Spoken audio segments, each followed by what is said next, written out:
Yarra Libraries acknowledges the Wurundjeri Woiwurrung as the traditional owners and true sovereigns of the land now known as Yarra. We also acknowledge the significant contributions made by other Aboriginal and Torres Strait Islander people made to life in Yarra, and pay our respects to elders, past, present and future.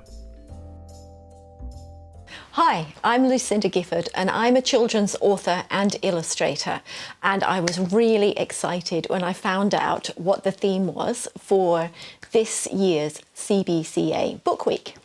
Did you know that it is Curious Creatures, Wild Minds? Now, I love drawing curious creatures. I've drawn books about a curiosity, a dinosaur that thinks it's a dog, a grumpy cat, and some very, very lively chickens. So this is the perfect opportunity for me to share how you can draw a curious creature all of your own.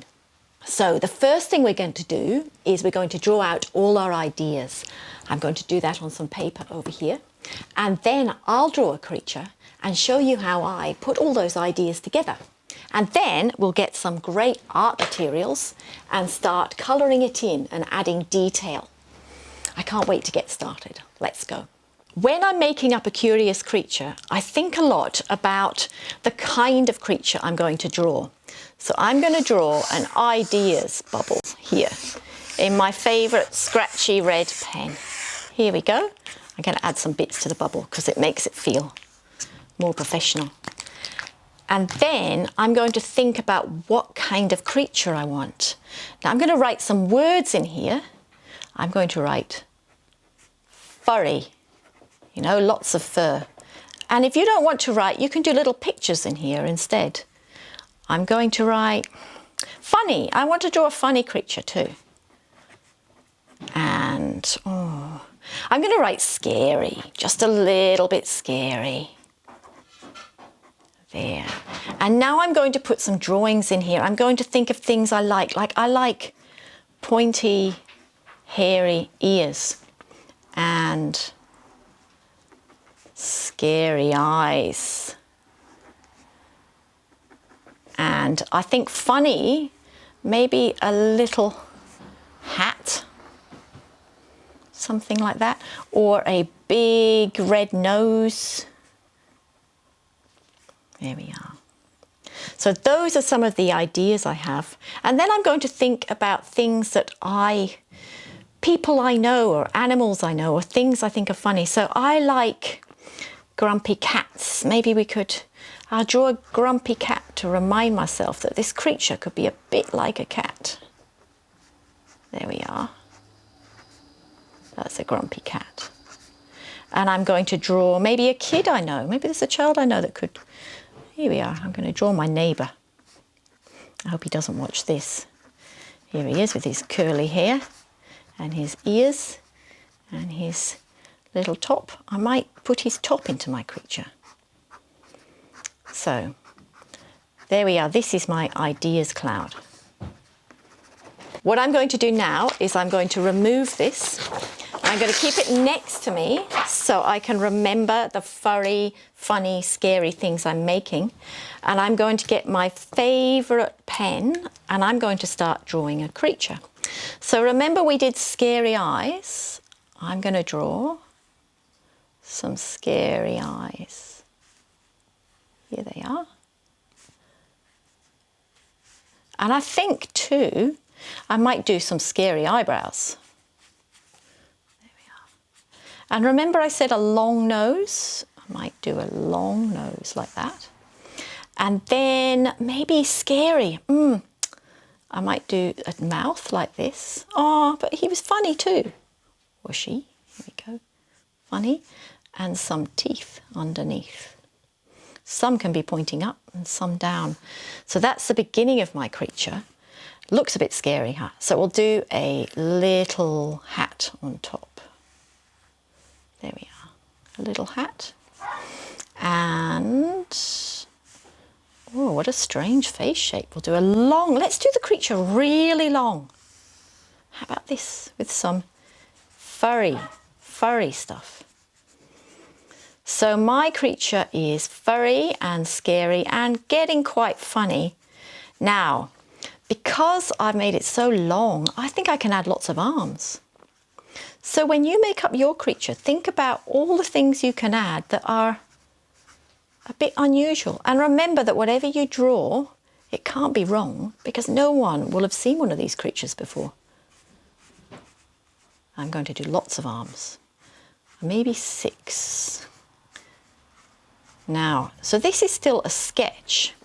I'm going to think a little bit about what kind of feet my creature might have. I think long legs sticking out the bottom.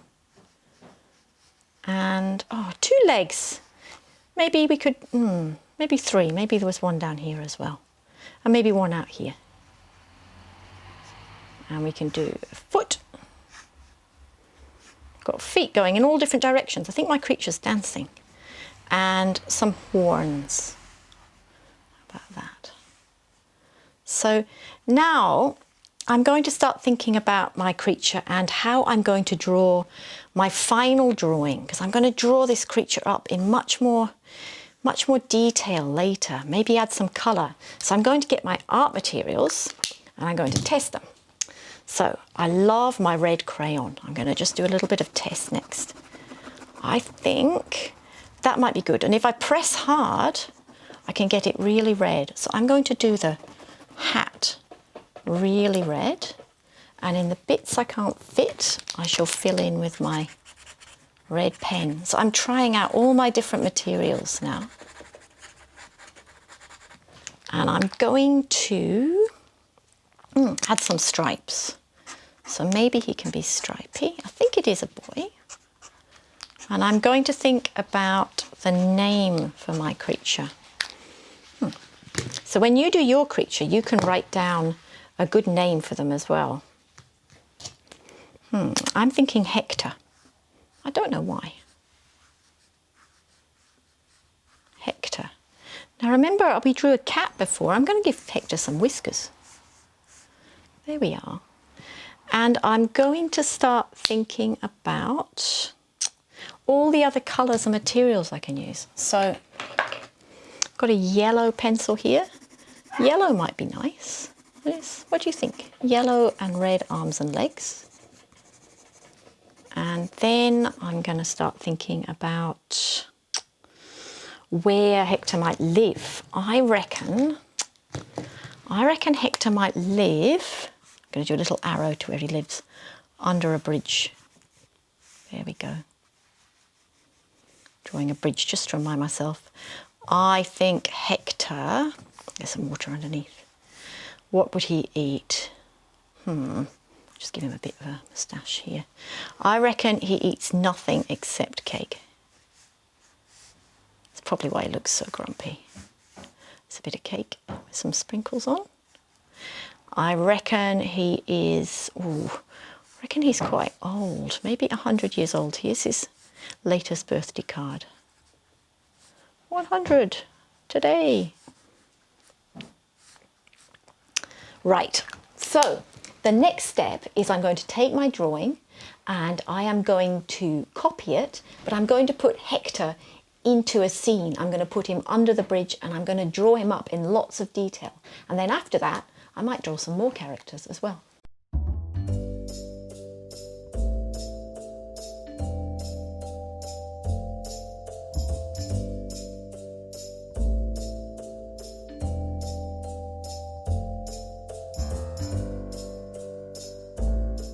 There we go, that one is bizarre. So now I'm going to draw some more curious creatures.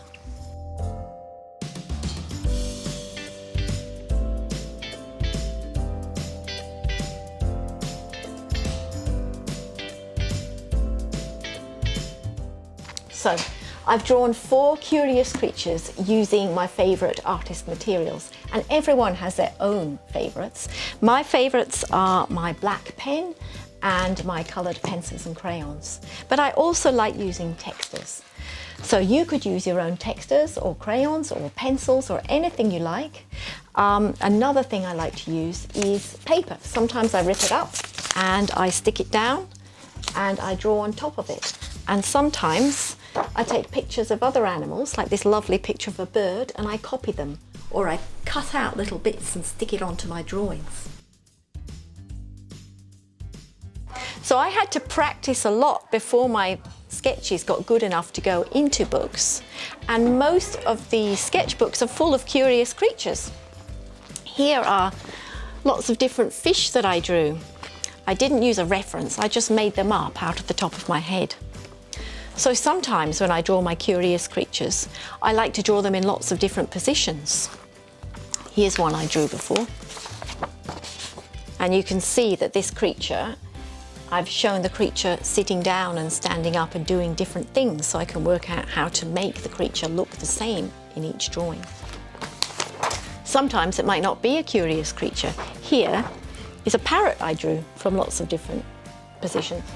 It is a bit curious, so I hope you enjoy drawing your creatures, and I really look forward to seeing them over Book Week. Children do some of the best drawings because children have the wildest minds of all. The Ewing Trust, Yarra Libraries and the Little Book Room would like to see your children's book character creations. First, draw us the most interesting creature your imagination can create. Then, tell us about the creature and enter it into our competition. The competition will be split into 3 age categories: preschool, prep to grade 2 and grades 3 to 6. Prizes will be awarded in each category for the most amazing creatures. Winners will be announced Friday, 4th of December.